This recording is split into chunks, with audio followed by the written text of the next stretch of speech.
Mga idol, pahayag ka ba na isuko na lang ng Pilipinas ang West Philippine Sea para sa ikatatahimik ng China? The answer to that, as for me, is no po. In legal management po, we have what we call the UNCLOS, or the United Nations Convention on the Law of the Sea. So under this UNCLOS, the West Philippine Sea is part of the we have sovereign rights over the West Philippine Sea. The Philippines has sovereign rights over West Philippine Sea.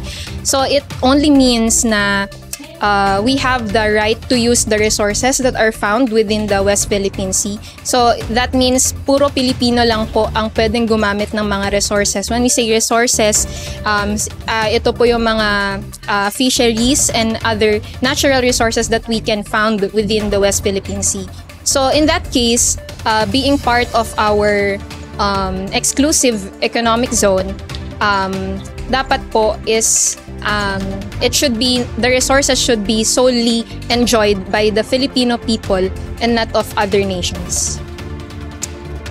Hindi ako pabor dahil yung tinatawag na merong pumanig sa atin ang tribunal in I guess 2017 na 2015, I don't know, some years. Hindi ako pabor dahil yun nga nakasad sa UNCLOS natin with a 200 kilometer EEZ, give right the Philippine citizen to exploit the natural resources, and dapat natin ipaglaban yun dahil pag nawala yun, malaki ang mawawala sa Pilipinas, hindi lang about sa kultura, tradisyon, pati na rin ang history ng Pilipinas. Yun po. Ano na ibigay na lamang po sa China ang West Philippines?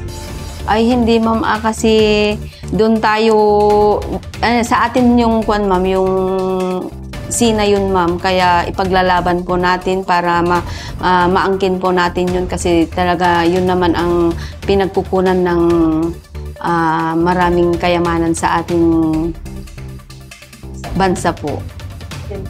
Thank you. Bakit natin susuko ang Pilipinas ay sa sea? Ang tagal-tagal na natin pinaglalaban, tapos susuko lang natin. Ano tayo? Pilipino tayo, hindi tayo duwag. Dapat ipaglaban natin, huwag nating isusuko. Ano yun? Gusto nila sa kanila lang yung dagat? Hindi atin yun.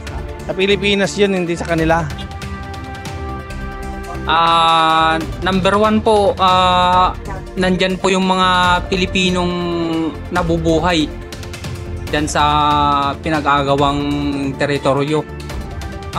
Wag po nating isurrender, para sa akin po, wag nating ibigay o surrender yung sariling atin, sariling soberanya.